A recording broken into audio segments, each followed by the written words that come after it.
In this video, we will continue to talk about lighting in VANTAGE, and we will continue to explore the functionalities of the, the software. So first of all, everything we do here in VANTAGE, it's interactive. So when you set up an interior with the lights and everything else, you can just navigate and explore it just by pressing the first person and the collisions.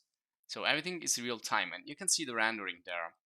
And it's also very accurate. It's not a simple real-time rendering, it's also ray tracing. So sometimes you need to wait just a few seconds in order to have the high quality rendering. So it's not, if you have powerful video card GPU, then you can probably see everything ray tracing real time.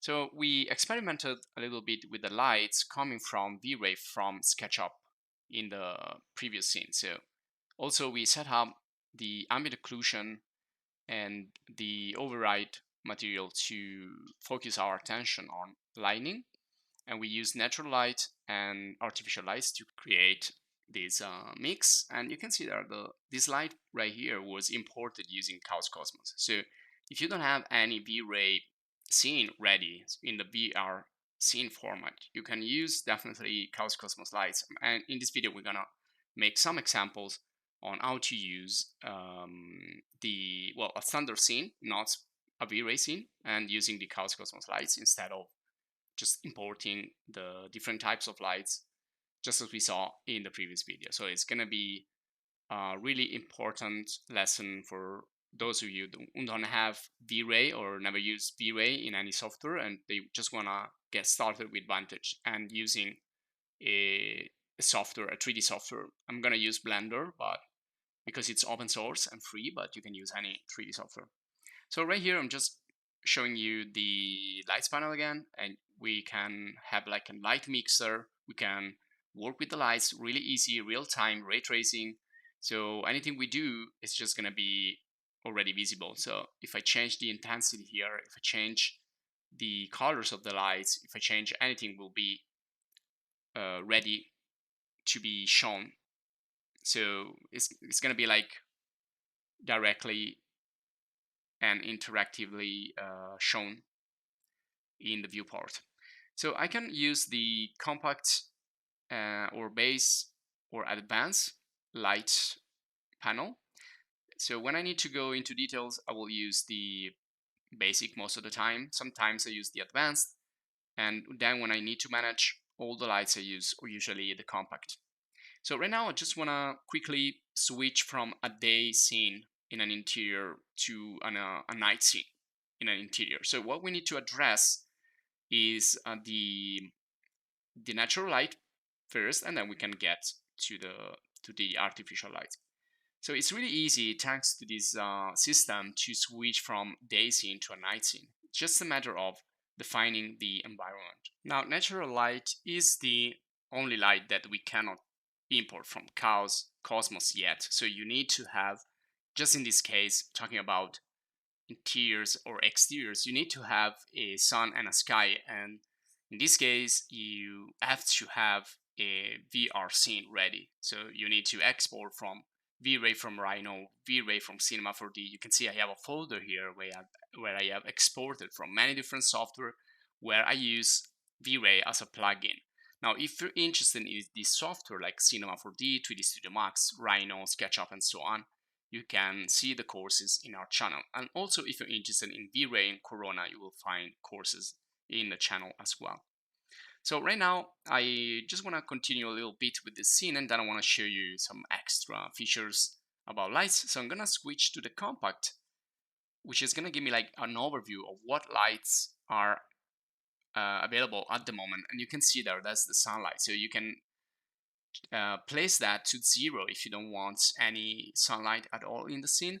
But another thing you can do probably if you want to do like more interesting night scene is to use that sunlight as a moonlight. So you're just going to change the color and the intensity of that, and again you can use it as a moonlight as well as a sunlight. And then I'm starting to turn off some of these rectangle lights that are illuminating the scene, simulating the light coming from outside, and also in the environment I'm gonna use a solid color, really dark solid color, and you can see there it's gonna be displayed on the background. And then we are using, remember that we are using also the ambient light, which is really important as well. And by the way, we can also change the background if we want here or in another software, but in this case I'm just going to use again a solid color and just drop down the intensity of that. And we need to also fix or adjust the ambient light, ambient settings. So you can see here we are using the ambient light, so it's too bright for this example, so I'm just going to go into a darker color, and there it is. So this is kind of a pitch black night setup if you want. Now, if you don't want it pitch black, you can just add a little bit of ambient light. It's always good, it's always appreciated, you can always use it. And by the way, that's gonna also generate ambient occlusion, which is really important, as we saw previously, and also how we still gonna see in this video and later on. So I'm gonna increase the sunlight a little bit, and maybe I will make it more like purplish, bluish color, something more dark, well, darker perhaps. So you can just go there and play around and fix it however you want it. Now, I'm gonna explain to you another really important technique, which is the 3-point lighting technique or 3-point lighting system, which is a system based on 3 lights essentially. And you can use this system anywhere. You can use it in photography, in TV series, movies, TV shows, talk shows. It's really something that you can adjust and manage to fit any situation. So 3-point lighting is based on 3 lights basically. It's a system based on a key light, which is going to be the first one, and it's going to create a really intense lighting. And then you have the fill light and the backlight. Now the fill light is going to compensate the shadows created from the key light, and the backlight is going to create some detachment from the background. So you can see they have usually different intensities, and they usually have different heights, but they can also have same heights, same colors, where this is up to you. It's up to you how you want to create this 3-point lighting setup, but you can start with the basics and then you can customize it. Now you can see there an example of a backlight there, and you will find many examples that will show you how the 3 lights are going to work in a particular studio set or whatever, like movies and so on.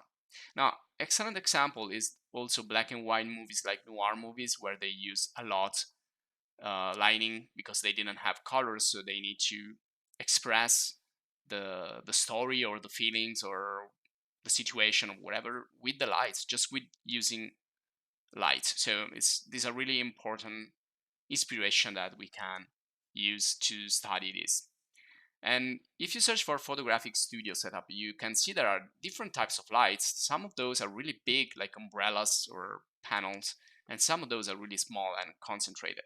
Now, depending on how we gonna set up our lights, we're gonna have different results in the rendering or in the picture, wherever. So we have different types of lights that we can simulate just by adjusting the size, the directionality, and other parameters of the V-Ray lights or the lights from Chaos Cosmos in VANTAGE. Now, if you are a little bit lazy, you can also find some studio setup here in Sketchfab if you want. You can see there that's a complete studio setup if you want. Or you can just download a backdrop. But I'm going to show you how to create a quick backdrop. And you can see you can use this up for advertising, product design, product marketing, and really for many situations.